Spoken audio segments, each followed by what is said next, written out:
কোনো রকম বাটাবাটির ঝামেলা ছাড়া হাতেই তৈরি করে নিতে পারেন ভীষণই মজার 3টি ভর্তা রেসিপি। খেতেও হয় দুর্দান্ত, গরম ভাতের সাথে আর কিছুই লাগবে না। বাঙালির সাথেই মিশে আছে ভর্তা ভাতে বাঙালি, মাছে ভাতে বাঙালি। শীতের সময় নানা রকম সবজি পাওয়া যায়, সেই সবজি দিয়ে ভীষণ মজার মজার ভর্তা তৈরি করে নিতে পারেন। চলুন দেখে নিই আজকে আমি কি কি ভর্তা তৈরি করেছি। প্রথমে আমি তৈরি করেছি খেসারি ডাল ভর্তা, আলু ভর্তা, সাথে ফুলকপি ভর্তা। এই ভর্তাগুলো খেতে দুর্দান্ত হয়, কোনো রকম পাটায় বাটাবাটির ঝামেলা ছাড়াই হাতেই তৈরি করে নিতে পারেন। চলুন দেখে নিই আমি ভীষণ মজার ভর্তাগুলো কিভাবে তৈরি করেছি। আসসালামু আলাইকুম সুপ্রিয় দর্শক, কেমন আছেন সবাই? আশা করি সবাই অনেক ভালো আছেন এবং সুস্থ আছেন। আজকে আমি তৈরি করব ভর্তা, আর এই ভর্তাগুলো কিভাবে তৈরি করলাম সেটাই আপনাদের মাঝে শেয়ার করব। তার জন্য আমি এখানে প্রথমে একটি ফুলকপি নিয়ে নিলাম। ফুলকপিটাকে ভালোভাবে পরিষ্কার করে নিচ্ছি। আর ফুলকপিগুলো আমি আস্তাই ভর্তা করব, সেজন্য এরকম একটু দাগ দাগ আছে, সেটা একটু ভালোভাবে চেক করে নিচ্ছি পোকামাকড় থাকে কিনা সেটা। অবশ্যই ফুলকপিগুলো একটু ভালোভাবে চেক করে নেবেন। এখন আমি এটাকে ভালোভাবে পরিষ্কার করে নিয়েছি, দেখতেই পাচ্ছেন। এখন আমি এটাকে 10 মিনিটের জন্য পানির ভিতরে ভিজিয়ে রেখে দেব, যদি কোনো পোকামাকড় থেকে থাকে সেটা যেন বের হয়ে যায়। দেখতে পাচ্ছেন এভাবে করে আমি পুরোটাই ফুলকপি এটাকে ভিজিয়ে রেখেছি। এখন আমি এটাকে ভিজিয়ে রেখে অন্য সাইডে নিয়ে নিলাম আলু ভর্তার জন্য আলু। আমি এখানে পুরনো যে আলুগুলো ছিল সেটাকেই নিয়ে নিলাম, আর এটাকে ভালোভাবে ধুয়ে পরিষ্কার করে নিয়েছি। এখানে আমি নিলাম খেসারির ডাল। খেসারির ডালটাকে আগে থেকে ভিজিয়ে রেখেছিলাম আর ধুয়ে ভালোভাবে পরিষ্কার করে নিয়েছি। এখন আমি ভর্তাগুলো ঝটপট তৈরি করব, সেই জন্য কিন্তু প্রেসার কুকার ব্যবহার করেছি। আপনার যদি হাতে সময় বেশি থাকে তাহলে কিন্তু গ্যাসের চুলায় তৈরি করে নিতে পারেন, আর বাসায় যদি এরকম প্রেসার কুকার থাকে আমি বলবো অবশ্যই প্রেসার কুকারে তৈরি করবেন, তাহলে ঝটপটে হয়ে যায়। আমি প্রথমে ফুলকপিটাকে দিয়ে দিলাম সামান্য অল্প পানি আর সাথে একটু হলুদের গুঁড়ো দিও, যাতে কালারটা সুন্দর আসে। আমি ফুলকপিটাকে 2টা সিটি দিয়েছি, তাতে একদম মোমের মতো নরম হয়ে গেছে। এখন আমি ফুলকপিটাকে একটি প্লেটে উঠিয়ে নিচ্ছি। দেখতেই পাচ্ছেন ফুলকপিটা একদম কিন্তু আস্ত, কিন্তু অনেকটা সফট হয়ে গেছে। এখন একটি চামচের সাহায্যে আমি উঠিয়ে নিচ্ছি। এই অবস্থায় বেশি নাড়াচাড়া করতে গেলে কিন্তু ভেঙে যেতে পারে। এখন আমি একই প্রেসার কুকারে হালকা একটু ধোয়া দিয়ে আলুগুলো দিয়ে দিচ্ছি, আর এখানেও আমি পরিমাণ মতো অল্প পানি দিলাম। আর আলুগুলোকেও আমি 2টা থেকে 3টা সিটি দিয়েছিলাম। তারপর আলুগুলো আমার সেদ্ধ হয়ে গেছে, একদমই কিন্তু কম সময়ের ভিতরে ঝটপটে কিন্তু হয়ে যায়। আর খেসারির ডালটা কিন্তু অনেকটা শক্ত হয়ে থাকে, অনেক সময় দেখা যায় সেদ্ধ হতে চায় না। সেই ডালটা যখন ভর্তা করবেন অবশ্যই কিন্তু প্রেসার কুকার দিয়ে ভর্তা করবেন, তাহলে নিমিষেই কিন্তু একদম মোমের মতো হয়ে যাবে। আপনি হাতেই তৈরি করে নিতে পারবেন কোনো রকম বাটাবাটির ঝামেলা ছাড়াই। আলুটাকেও আমি উঠিয়ে নিলাম, তারপর ডালগুলো আমি দিয়ে এই ডালের ভিতর সামান্য পরিমাণ একটু হলুদ দিয়ে দিলাম। আর দেখতে পাচ্ছেন পানি কিন্তু আমি বেশি দেইনি, যেহেতু এটা অল্পতেই সেদ্ধ হয়ে যায় সেই জন্য। ঢাকনা দিয়ে আবারও আমি 2টা সিটি দিয়ে নিলাম। 2টা সিটিতে এটা খুব সুন্দরভাবে হয়ে গেছে। এখন একটু সামান্য পরিমাণ পানি আছে, আর এই পানিগুলোকে আমি মিডিয়াম আঁচে রেখে এটাকে ভালোভাবে শুকিয়ে নেব। আর এই ভর্তাগুলো তৈরি করার জন্য প্রথমে আমি একটি কড়াইতে মরিচ টেলে নিচ্ছি। আমি এখানে শুকনো মরিচ ব্যবহার করেছি, আপনারা চাইলে কিন্তু শুধু কাঁচা মরিচ দিয়েও তৈরি করে নিতে পারেন, যেহেতু শীতের সিজনে অনেক কাঁচা মরিচ পাওয়া যায়। তবে ভর্তাগুলো খেতে একটু শুকনো মরিচই ভালো লাগে। এই তো দেখতে পাচ্ছেন আমি মরিচগুলো টেলে নিয়েছি, সাথে নিলাম পেঁয়াজ কুচি, ধনিয়া পাতা কুচি, লবণ, আর নিয়েছি খাঁটি সরিষার তেল। এই যে উপকরণগুলো নিয়েছি ভর্তার জন্য, এগুলো কিন্তু অবশ্যই নেবেন, সরিষা তেলটা কিন্তু লাগবেই। এখন আমি এই সবগুলো উপকরণ একসাথে আমি একটু ভর্তা করে নেব হাতে মেখে।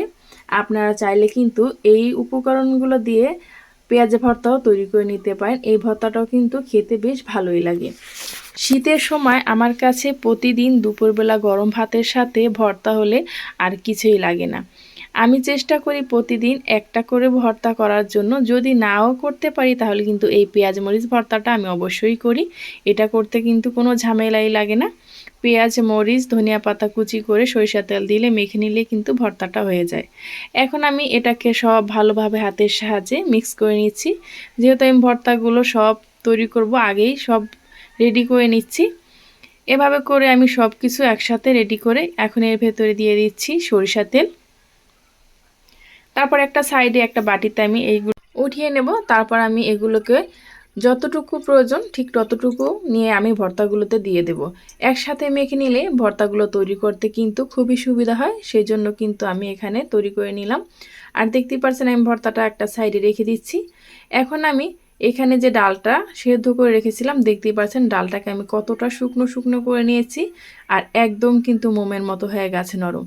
এখন আমি ডালটাকে এটার ভিতরে নিয়ে ভালোভাবে হাতের সাহায্যে মেখে নিচ্ছি। দেখতেই পাচ্ছেন কোনো রকম বাটায় ঝামেলা নাই, একদম খুব সহজে কিন্তু খেসারি ডালটা এভাবে প্রেশার কুকারে যদি আপনি সেদ্ধ করে নেন তাহলে কিন্তু হাতেই মেখে ভর্তা তৈরি করে নিতে পারেন।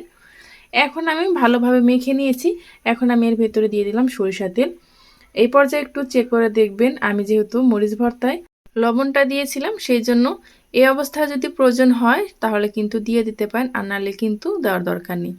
আমি ভর্তাটাকে একটা বাটির ভিতরে উঠিয়ে নিলাম। অন্য একটা সাইডে আমি আলুটাকে ভালোভাবে খোসা ছাড়িয়ে হাতের সাহায্যে এভাবে একটু মেখে নিচ্ছি। দেখতেই পারছেন প্রেশার কুকারে তৈরি করার জন্য একদম সফট হয়ে নরম হয়ে গেছে আর অল্পতেই কিন্তু তৈরি করা হয়ে যায়। এখন আমি এখানেও আমার পরিমাণ মতো কিন্তু আলু ভর্তায় দিয়ে দিচ্ছি কাঁচা পেঁয়াজ আর ধনিয়া পাতার যে সুন্দর একটা ফ্লেভার, যখন ভর্তাটা খাবেন দাঁতে নিচে কুচকুচ করে পড়বে, যে ভীষণই ভালো লাগবে। এখানে আমি পর্যাপ্ত পরিমাণ দিয়ে দিচ্ছি, আপনারা যে যেরকম ঝাল খেতে পছন্দ করেন সেরকমের কিন্তু দিয়ে দিতে পারেন। আবারও আমি একই প্রসেসে লবণটাকে চেক করে নিলাম। আমার কাছে মনে হয়েছে আলু ভর্তাটায় লবণের একটু দরকার আছে, সেজন্য আমি এখানে লবণটা দিয়ে দিলাম। সাথেও দিয়ে দিচ্ছি সরিষার তেল। সরিষা তেলটা দিলে যেন ভর্তাটা মাখনের মতো মনে হয় আমার কাছে। আর যেই ফুলকপিটাকে আমি সেদ্ধ করে রেখেছিলাম দেখতেই পারছেন, এটাকে আমি হাতের সাহায্যে এভাবে করে চাপ দিয়ে ভর্তাটাকে তৈরি করে নিচ্ছি, একদম মোমের মতো হয়ে গেছে। এখন আমি ভালোভাবে হাতের সাহায্যে মেখে এখানেও আমি পর্যাপ্ত পরিমাণ পেঁয়াজ এবং মরিচটাকে মেখে রেখেছিলাম সেটা দিয়ে দিচ্ছি। একসাথে মেখে নেওয়ার কারণে কিন্তু ভর্তাগুলো তৈরি করতে আরও সুবিধা হয়ে গেছে। আর প্রেশার কুকারে সেদ্ধ করেছি সেই জন্য কিন্তু আরও বেশি ঝটপট হয়ে গেছে। কতটা অল্প সময়ের ভিতরে ভর্তা 3টা আমি করে নিয়েছি সেটা আপনাদেরকে বলে বোঝাতে পারবো না। এখন আমি একটি বাটিতে এভাবে করে সবগুলো ভর্তাই সার্ভ করে নিচ্ছি। আর এরকম ভর্তা থাকলে গরম ভাতের সাথে আমার তো মনে হয় না কেউ অপছন্দ করবে। বিরিয়ানির সামনে থাকলেও কিন্তু সেইটা রেখে এই ভর্তা দিয়েই ভাত খাবে। ভর্তা দিয়ে ভাত খেতে পারবেন একদম পেট ভরে তৃপ্তি করে। পেট ভরে যাওয়ার পরও মনে হবে আরেকটু করে আমি ভাত খাই, এতটা মজার এতটা টেস্টি হয়। খুব সহজেই হাতে মেখে তৈরি করে নিতে পারেন। এখন আমি এটাকে গরম ভাতের সাথে পরিবেশন করে নিচ্ছি।